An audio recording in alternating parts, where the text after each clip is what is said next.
صلى عليك الرحمن.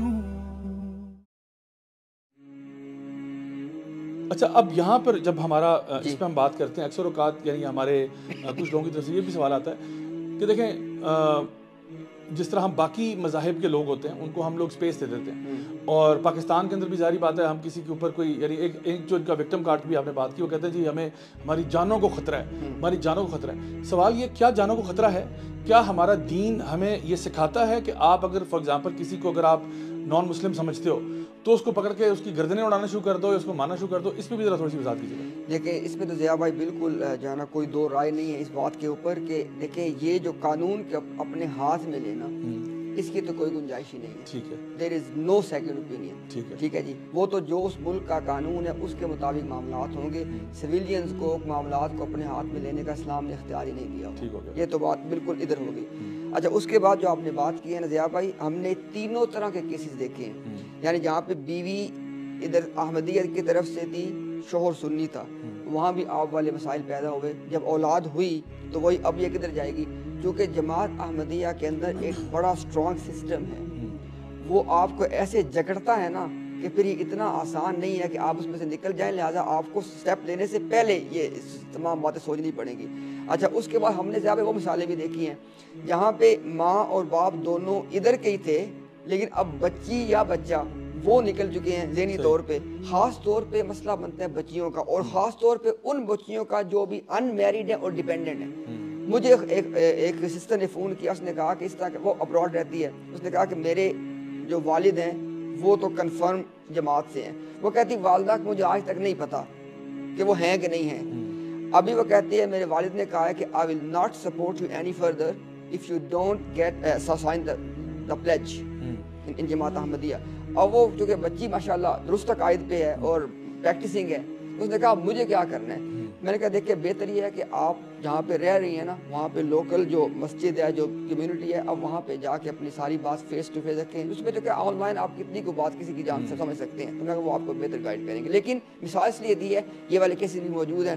تو لہٰذا جہاں سے ہماری بات شروع ہوئی تھی کہ وہ لوگ جو کسی دنیاوی لالچ کے لیے، بھلے وہ لالچ کی خوبصورت اسپاؤس کا ہو، بھلے کسی اور طرح کے فائنینشیل آسپیکٹ کا ہو، لوگ بڑے اس میں نہ محتاط ہو کے چلیں، کیونکہ اپنی نسل کو اس طرح دھکیل دینا اس کا جواب کل آپ کو دینا پڑے گا. اور اپنا آپ اس بات کو دیکھیں کہ لوگ جو ہے نا وہ اس چیز کو دیکھ رہے ہوتے ہیں کہ بھائی مجھے یہ باہر لے جائیں گے، مجھے ایسے کر دیں گے. خدا کی قسم ادھر جا کے نا پھر جو مسائل پیدا ہوتے ہیں، جو کہ اگر تو ایک بندہ کنونس ہو کے قادیانی ہو گیا وہ تو دوسری بات ہے، لیکن اگر ایک بندے کے اندر تو ایمان تھا لیکن اوپر اس نے وہ اس کے لیے سب کچھ کر لیا، جس کے مینی کیسز ہیں، ٹھیک ہے، تو اس صورت میں یا تو ساری زندگی وہ رہے گا ڈوئل پرسنالٹی، اور اس کے نتیجے میں ہر دن وہ اندر سے مرے گا، ٹھیک ہے.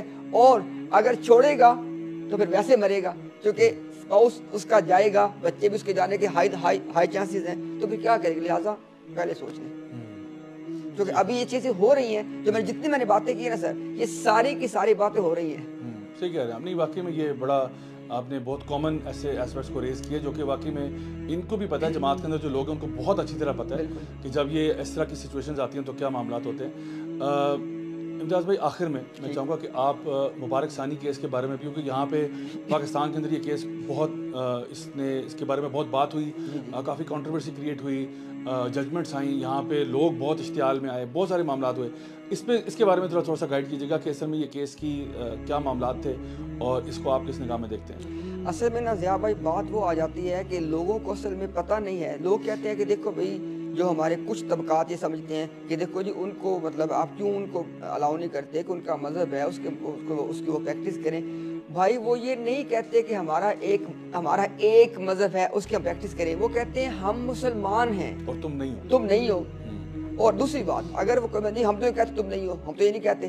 بھائی آپ اگر نہیں کہتے پھر آپ بھی نہیں ہو. کیوں؟ دیکھیں جی ایک شخص یعنی ان دس کیس مرزا غلام احمد قادیانی، اس کا دعویٰ ہے کہ وہ اللہ کا نبی ہے. اب دیکھیں اس کے نتیجے میں دو طبقات ہیں، ایک ہم لوگ ہیں جو کہتے ہیں نہیں ہے، ایک یہ ہے جو کہتے ہیں ہے. اب خود لوگ اپنی عقل سے سوچیں کہ ایک شخص نبوت کا دعوے دار ہے، جو اس کو نبی مانے وہ بھی مسلمان، جو نہ مانے وہ بھی مسلمان. عقل اس بات کو مانتی ہے؟ نہیں مانتی جی. ابسرڈ ہے نا. اچھا دوسری آپ بات یہ دیکھیں کہ جو آپ نے کیس کی بات کی ہے، لوگوں کو پتہ نہیں ہے کہ جو کتابیں جو تحریریں، اسی دیکھیں نا اس پورے کیس کا جب دیا کہ فیصلہ بھی دیا گیا اس میں کوئی ریفرنس کو حوالہ کوٹ نہیں کیا گیا ہے، وہ اس لیے کوٹ نہیں ضیاء بھائی کیا گیا کہ ان کے اندر جو باتیں لکھی ہوئی، اگر میں ایک بات آپ کہیں تو کوٹ کر دیتا ہوں اس میں سے، حضرت مریم سلام علیہا، ان کا جو ان کے بارے میں جو قرآن کی جو ہے نا مطلب سورہ مریم کی جو تفسیر ہے، میں اس میں سے آپ ایک بات کوٹ کر دیتا ہوں۔ مرزا صاحب کا بیٹا جس کی وہ تفسیر صغیر اور تفسیر کبیر دونوں اسی کی ہیں، سیکنڈ جو خلیفہ تھا مرزا صاحب کا جو بیٹا تھا، اچھا اس میں وہ لکھتا ہے، وہ کہتا ہے جی کہ میں نا آپ کو مریم اسلام کی کہانی ایک قصے سے سمجھاتا ہوں۔ کہتا ہے جی کسی دور میں یوں ہوا کہ ایک مولوی صاحب تھے جی، وہ جو ہے نا بہت زیادہ کنجوس تھے، جو بھی ان کے گھر میں بیوی آتی تھی وہ خرچ نہیں کرتے تھے ایٹسیٹرا ایٹسیٹرا۔ پھر ایک بڑی شاطر عورت ان کے گھر میں آ گئی، اس نے کہا میں ان کو سبق سکھاؤں گی، تو اس نے کیا کیا کہ جناب ان کے نا اس نے سارے راز لے لیے کہ پیسے کہاں رکھتے ہیں ایٹسیٹرا ایٹسیٹرا، اور اس کے بعد وہ کہتے ہیں جی کہ اس نے اس کو نا جنک فوڈ، یہ تفسیر سورہ مریم ہو رہی ہے سر، کہتا ہے جی کہ اس نے نا ان کو جنک فوڈ کھلانا شروع کیا مولوی صاحب کو، اس سے ان کا پیٹ بڑھ گیا۔ پھر کہتا ہے وہ روزانہ تیل لگا کے ان کے پیٹ کی مالش کرتی تھی، وہ پیٹ اور بڑھتا چلا گیا۔ اس نے کہا مولوی صاحب آپ کو تو حمل ہو گیا ہے، تو وہ مولوی صاحب پریشان ہو گئے کہ کسی کو نہ بتانا، میری تو بدنامی ہو یار کو، جسٹ تھنک واٹس دس۔ اچھا کہہ رہے وہ ہو گیا۔ پھر وہ کہتا ہے جی کہ ایک دن پھر کیا کیا، اس خاتون نے اپنے ایک سہیلی کے ساتھ مل کے جب مولوی صاحب کے پیٹ کے اوپر وہ تیل کی مالش کی جا رہی تھی تو کسی کا ایک بچہ لا کے وہاں رکھ دیا، مولوی صاحب نے بچے کو جنم دے دیا۔ اب یہاں پہ دیکھیں پہلا گیپ تو یہ دیکھیں وہ پیٹ پھر کہاں گیا تھا اگر بچہ جنم دے دیا، چلے چھوڑ دو اس بات کو بھی آپ۔ انہوں نے کہا جی کہ اب جو ہے نا مولوی صاحب بڑے پریشان بڑے شرمندہ، کہتے ہیں بھائی کسی کو نہ بتا دینا کہ یہ واقعہ ہو گیا۔ انہوں نے کہا نہیں میں کسی کو نہیں بتاؤں گی، لیکن اس سب کو اس نے بتا دیا چونکہ وہ مولوی کو بھگانا چاہتی تھی اور اس کے مال میں قبضہ کرنا تھا۔ کہتا ہے وہ مولوی صاحب وہاں سے چلے گئے، پھر کئی سال تک وہ روح پوش رہے، کہیں پہ چلے گئے تاکہ میں کئی عرصے کے بعد جاؤں گا تو لوگوں کو بات بھول جائے گی۔ کہتا ہے جی کوئی کتنے سال کے بعد مولوی صاحب واپس آئے تو انہوں نے آ کے جناب نا اس گاؤں میں ایک بچے کو کھیلتے ہوئے دیکھا، اس سے پوچھا کہ بیٹا وہ فلانے کا جو گھر ہے وہ کدھر، اپنا گھر جاننا تھا اس نے کہا جی کہ ہاں، اس نے کہا بیٹا فلانے کے بارے میں، کہتا وہ مجھے اتنا تو نہیں پتا لیکن اتنا یاد ہے کہ میں اس وقت پیدا ہوا تھا کہ جب یہ مولوی صاحب والا واقعہ ہوا تھا۔ تو وہ کہتا کہ مولوی صاحب یہ تھا کہ لوگ بھول چکے ہوں گے لیکن لوگوں کو تو بہت یاد تھی۔ یہاں پہ آ کے لنک کرتا ہے حضرت مریم السلام کے واقعے، الفاظ دیکھیں، کہتا ہے یہ میں کوٹ اینڈ کوٹ نعوذ باللہ من ذالک، کہتا ہے مریم تو بھاگی لیکن لوگوں نے ساری بات کو یاد رکھا اور آگے پھر وہ یار یہ تفسیر ہے، اس طرح کی چیزیں یہ پروپیگیٹ کر رہے تھے۔ میں کہتا ہوں حضرت کہ ان چیزوں کو بین کر کے ہم اس کمیونٹی کے اوپر ہم ان کو فیور دے رہے ہیں۔ اگر یہ چیزیں ایک کسی عام آدمی کے سامنے جائیں گی، جب وہ پڑھے گا وہ کچھ بھی کر گزرے گا۔ تو ان چیزوں کو جب بین کیا جاتا ہے، جب احمدیت کے لٹریچر کو کتابوں کو بین کیا جاتا ہے، خدا کی قسم اصل بات حضرت یہ ہے کہ یہ ان کے فیور میں ہے، ورنہ لوگ جب اس کو پڑھ لیں گے تو ان کے مسائل پیدا ہو جائیں گے۔ اصل بات یہ ہے، لیکن اس کے پیش کیسے کرتے ہیں، دیکھو ہمیں مذہبی آزادی نہیں ہے، ہمیں ہمارا لٹریچر نہیں چاہ، بھائی تمہارے لٹریچر میں یہ لکھا ہوا ہے، یہ سورہ مریم کی تفسیر جناب تفسیر کبیر میں کی گئی ہے۔ نہیں واقعی میں یہ بڑی ہی اپنے حیران کن بات بتائیے۔ ہمارے بہت سارے لوگ جو ہے نا اس معاملے میں بڑا ایک تو کنفیوژن کا شکار ہوتے ہیں، جو آپ نے باتیں کی یہ تو لوگوں کو پتہ ہی نہیں ہے نا کہ اندر کیا ہے۔ بالکل یہی بات لوگ کہتے ہیں کہ جی دیکھیں ہر بندے کو پریچ کرنے کا حق ہونا چاہیے، ہر بندے کو مذہب کی آزادی ہے، وہ جو مرضی کہیں۔ مسئلہ سارا یہ ہے کہ دیکھیں ایک ہوتا ہے آپ کہتے ہو جی مذہب کی آزادی ہے، ایک جو آلریڈی فیتھ کے پریکٹس کرنے والے ہیں انہی کے مذہب کو اگر آپ گالیاں نکالیں، انہی کے رسولوں کی، میں تو اس کو سمجھوں گا یہ توہین ہے، اس میں سے توہین سے کم تو بات نہیں ہے۔ آپ جب انبیاء کی توہین کرنا شروع کر دیں گے تو کیسے کوئی انسان گالی برداشت کرتا ہے؟ سو آئی تھنک اس کو بین کرنے کے پیچھے، اور دیکھیں ہم کوئی ایسی بات تو نہیں کر رہے جو خلاف آئین ہے، جب اور وہ بھی اس زمانے میں بنا جب ایک کہنے کو ایک سیکولر پارٹی کے جو ہیڈ ہیں وہ اس ٹائم پہ موجود تھے، یعنی پاکستان پیپلز پارٹی کے دور میں یہ ہوا، یعنی یہ بھی نہیں آپ کہہ سکتے کہ جی مولویوں کا ٹولہ اکٹھا ہوا اور انہوں نے یہ کام کر دیا، یعنی اس ٹائم پر یہ چیز آتی ہے۔ تو ظاہر سی بات ہے اگر ہم آئین کو فالو کرتے ہیں، اور میں یہ بھی جانتا ہوں کہ ان میں سے کئی ایسے لوگ ہیں جو ٹیکنیکلی تو پاکستان میں رہتے ہیں لیکن وہ پاکستان کے آئین کو ہی نہیں مانتے. ریزن بینگ کہ آپ ایز چلیں مسلمان تو ابھی بات کی بات ہے نا, آپ تو پہلے تو اگر آپ ایک سٹیزن آف دا اسٹیٹ ہیں آپ اس اسٹیٹ کو ہی نہیں مانتے, تو جو بندہ آئین کو ہی نہیں مانتا اس کے بارے میں آپ کیا کہیں گے. سو اکثر اوقات یہ بہت ساری چیزوں کو مکس بھی کرتے ہیں یہ بتانے کے لیے کہ ہمیں جی روکا جا رہا ہے. یہ وہ اصل میں سمجھتا ہوں ہمارے آڈینس کو بھی پتہ ہونا چاہیے, کوئی بھی بات جب آپ اس کو خبر کو سنتے ہیں اس کو انالیسس کریں, اس کو ریسرچ کریں, اس پہ خود اپنی تحقیق کریں تاکہ پتہ چلے اصل مسئلہ کیا تھا, اور پھر لوگوں کو آئیڈیا ہوتا ہے کہ ہاں واقعی میں کیوں اس کے پیچھے لوگوں اتنے استعمال میں آئے, کیوں لوگ جو ہے وہ کہہ رہے تھے کہ جی واقعی میں ہمارے جو عدالتی ہمارا نظام ہے اس کو یہ ڈیسیجن لینا چاہیے. اچھا فائنلی جس طرح میں نے بھی آپ سے بات کی اس میں ضیاء بھائی ایک بات ایڈ کر دوں پلیز. دیکھیں ضیاء بھائی اس میں نا اگر لوگوں کو بات سمجھانے کے لیے جو ہمارا ایک طبقہ ہے وہ کہتا ہے جی ہم لوگ کیوں سب کچھ کر رہے ہیں. ضیاء بھائی دیکھیں پہلی بات تو یہ ہے کہ مسئلے کی نوعیت یہ ہے کہ یہ جو ہم نے کچھ عقائد صرف کچھ ہم نے بیان کیے ہیں, ایک آئیڈیالوجی جو ان عقائد کی حامل ہے وہ اس بات کا اصرار کر رہی ہے کہ ہمیں ان عقائد کے ساتھ مسلمان مانو. اصل مسئلہ یہ ہے. اب ہمارا سوال اسی طبقے سے ہے کہ کیا آپ کے نزدیک ان کا یہ مطالبہ جائز ہے کہ انبیاء کو اس طرح کی وہ جو میں نے آپ کو مثال دی کہ نعوذ باللہ کنجری سے تیل منوا رہے تھے. اب ان عقائد جو میں نے آپ کو دی مثال سورہ مریم کے حوالے سے, وہ کہتے ہیں ہمیں ان عقائد کے ساتھ ہمیں آپ مسلمان مانو, اور نہ صرف مسلمان مانو بلکہ ہم ہی مسلمان ہیں, تم سارے مسلمان نہیں ہو. یہ ان کا مطالبہ ہے. ایک چیز اس کو یوں سمجھے لوگ. دوسری بات یہ ہے ضیاء بھائی, اگر 74 کی اسمبلی میں کچھ غیر قانونی کام ہوا تھا, اگر ان کی بات نہیں سنی گئی تھی, تو میرا سوال یہ ہے کہ آج ان کے پاس ورلڈ وائڈ اتنی زیادہ اتھارٹیز ان کے پاس ہیں, ٹھیک ہے, وہ کوئی کیس کیوں دائر نہیں کرتے کہ بھئی اس جو ہماری اسٹیٹ آف پاکستان ہے انہوں نے ہم پہ ظلم کیا ہے, ہمارا مقدمہ نہیں سنا گیا, جو بھی ہے کیس دائر کرو نا. ضیاء بھائی ان کو پتہ ہے کہ فیصلہ ٹھیک ہوا تھا. اگر ان کا واقعتاً یہ دعویٰ ہے کہ فیصلہ غلط تھا, وہ کیس دائر کرے ہمارے خلاف, اس ملک کے خلاف. پھر پتہ چلے ان کو پتہ ہے کہ اگر یہ کیس دوبارہ بھی کھلانا فیصلہ پھر بھی یہی ہونا ہے, کیونکہ حقیقت یہی ہے. صحیح بات. اصل میں وہ اس کا ٹرانسکرپٹ بھی موجود ہے, بلکہ کچھ چیزیں تو مجھے کچھ لوگوں نے بتایا کہ کچھ چیزیں غائب بھی ہوئی ہیں. یہ بھی ایک بڑی تشویشناک بات ہے کہ ہمارے جو ریکارڈ ہوتا ہے, ظاہری بات ہے وہ پبلک ریکارڈ کا حصہ ہوتا ہے, اس میں سے کئی چیزوں کو غائب بھی کیا گیا, کئی چیزیں منع بھی کی جاتی ہیں, نہیں دیتے, اس میں بھی ایشوز ہیں بہرحال. لیکن ٹرانسکرپٹ پھر بھی وہ جو ابھی اویلیبل بھی ہے اس میں بھی آپ کو معاملہ کلیئر ہو جائے گا. 3000 پیجز کی پوری دستاویز موجود ہے. تو وہ بلکہ میں نے ایک پوڈ کاسٹ کے اندر میں نے اس کو نکالا بھی, اس میں سے چیزیں پڑھی بھی, اور جو ان کا جواب تھا اور وہ سارا کچھ تھا, اینڈ میں انہوں نے پھر کہہ دیا کہ جی ہم تو پھر آپ کو کافر ہی مانتے ہیں, ہم تو نہیں مانتے آپ کو, جس کے اوپر پھر فائنلی ہوا کہ جی بس اب تو بہت ہو گئی, آپ ہمیں کافر کہہ دیا, تو پھر یہی وہ بات ہے. جیسے یہی بات لوگوں کو سمجھنی ہے اس پوائنٹ تکفیر والے پوائنٹ کے اوپر, کہ اصل میں احمدیہ آئیڈیالوجی نے پوری امت کو کافر قرار دیا ہے. اصل بات یہ ہے. صحیح. اچھا اب لاسٹ پوائنٹ وہ یہ ہے کہ اب اگر کوئی ہمارے پلیٹ فارم کے ذریعے کوئی ایسے لوگ ہوں جو کہ سن رہے ہیں ہماری باتیں اور ان کا تعلق جماعت احمدیہ سے ہے, آپ ان کو کیا گائیڈنس دیں گے کہ وہ کہاں جائیں, کس سے رابطہ کریں؟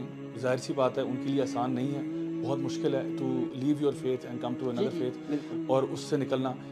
آپ کوئی ایسا ادارہ, کوئی ایسی آرگنائزیشن, کوئی ایسی جگہ جہاں وہ جا سکتے ہیں, اس کے بارے میں بتائیے. اب اس میں نا یہ چیز ہے چونکہ ماشاءاللہ آپ کی جو آڈینس ہے نا وہ گلوبل ہے, اس پلیٹ فارم پہ جو لوگ دیکھتے ہیں سنتے ہیں اس بات کو, تو میں یہ کہوں گا کہ it varies from country to country. لیکن یہ بات میں بتا دوں آپ کے ادھر موجودگی میں کہ ہر ملک کے اندر ٹیمز موجود ہیں. اگر کوئی احمدی اس کو بات سمجھ آ گئی ہے, وہ اس کلٹ میں سے نکلنا چاہتا ہے, تو میں یہ کہہ سکتا ہوں کہ عدنان رشید بھائی کے پلیٹ فارم پہ جائے, وہاں پہ ان کا ای میل ایڈریس ہے, ان سے رابطہ کر لیں. ہمارا پلیٹ فارم ہے دی ڈائیلاگ ود امتیاز, اس نام سے موجود ہے, ٹویٹر پہ ہو, یوٹیوب پہ ہو, وہاں پہ ہمارے تمام کانٹیکٹس ڈیٹیل دی, ہم سے رابطہ کریں تاکہ جہاں پہ وہ ہوں گے نا ہم ان کو وہاں پہ جوڑیں گے متعلقہ لوگوں سے جو ان کو ہیلپ آؤٹ کریں گے اس ٹرانزیشن میں, کیونکہ اٹس اے بگ ٹرانزیشن. جیسے آپ نے کہا کہ اس کلٹ میں سے نکل کے واپس امت کے اندر آنا, it's a big transition and we understand that, we don't want to undermine that. لیکن انشاءاللہ میں ان کو بتانا چاہتا ہوں کہ ایسے ادارے ہر جگہ پر الحمدللہ موجود ہیں. یو کانٹیکٹ اس, انشاءاللہ we'll get you in touch with you. اور دوسری بات یہ کر دوں گا, اگر مجھے اس پہ اینڈ میں اس کو کرنا چاہیں ضیاء بھائی, کہ دیکھیں میری ایک درخواست ہے, کوئی احمدی جو ہمیں سنے نا, صرف ایک درخواست ہے یار, ایک دفعہ زندگی میں نا تھوڑی سی تحقیق کرنا کہ ہو سکتا ہے کہ حقائق واقعتاً وہ ہو جو ہم بیان کر رہے ہیں. کیونکہ جب تک انہوں نے تحقیق نہیں کی ہوئی ہے تو وہ کس بنیاد پہ اعتماد سے ادھر بیٹھ سکتے ہیں. ایک نیریٹو ہم پیش کر رہے ہیں, ایک ان کی جماعت ان کو دے رہی ہے. زندگی میں ایک بار تحقیق کر لیں, ہم سے رابطہ کرنا چاہیں, آپ کے پلیٹ فارم سے آپ سے رابطہ کرنا چاہیں, ہم ان کو ہیلپ آؤٹ کریں گے ود آل ریگارڈز. اور جتنی ہم نے بات چیت کی ہے اس کے ان کو حوالہ جات چاہیے ہوں, کچھ چاہیے ہو, انشاءاللہ. بہت بہت شکریہ امتیاز بھائی, آپ نے بہت ہی زبردست ڈسکشن کی, کانورسیشن کی, اور یقیناً آئی تھنک جو بھی ہمارے ویورز لسنرز ہیں ان کو بھی بہت فائدہ ہوا ہوگا. آخر میں اپنے ویورز اور لسنرز سے کہوں گا کہ دیکھیں, آخرت کا معاملہ نا یہ بڑا سنگین معاملہ ہوتا ہے. یعنی کوئی انسان بھی ہمیشہ کے لیے جنت میں ہوگا یا ہمیشہ کے لیے جہنم میں ہوگا, یہ کوئی چھوٹی بات نہیں ہے. میں نے اکثر پلیٹ فارمز پہ جہاں پہ نان مسلمس کو بھی ایڈریس کیا ہے, میں ان سے نارملی ایک سوال پوچھتا ہوں. میں انہیں کہتا ہوں do you believe in death? وہ کہتے ہیں جی of course we believe in death. میں کہتا ہوں کہ do you believe in the hereafter? وہ کہتے ہیں اپنے اپنے طریقے سے نا ہر بندہ اپنی آخرت کا بتاتا ہے, اور جب وہ اپنی آخرت کا بتاتا ہے تو کوئی ری انکارنیشن کا تذکرہ کرتا ہے, کوئی جنت جہنم کا تذکرہ کرتا ہے. جو لوگ ابراہیمک فیتھس والے جنت و جہنم کا تذکرہ کرتے ہیں وہ اپنے اپنے سلوشنز بتاتے ہیں کہ ہم اس وجہ سے جنت میں جائیں گے اور اس کو نہ ماننے کی وجہ سے ہم جہنم میں جائیں گے. بالکل اسی طرح سے معاملہ ہمارے جو جماعت احمدیہ ہے اس کا اور مسلمانوں کا بھی ہے کہ ہمارے جو اینڈ رزلٹ ہے نا وہ بالکل ڈفرینٹ ہے. یعنی کہ وہ جو وجہ ہے نا, ایک گروپ کہہ رہا ہے اس کو مانو گے تو جاؤ گے, اور ایک گروپ کہہ رہا ہے کہ نہیں ماننا. ظاہری بات ہے ہم سارے مل کر یہ کہیں کہ نہیں جی ساری جنت میں جائیں گے, اس طرح ہو نہیں سکتا. اللہ رب العزت کا یہ قانون نہیں ہے. تو میرا خیال ہے کہ ہر انسان پر, میں ہر مسلمان بھی نہیں کہہ رہا, ہر انسان پر لازم ہے کہ وہ تحقیق تو ضرور کرے کہ اس کی آخرت کہاں پھنسی ہوئی ہے.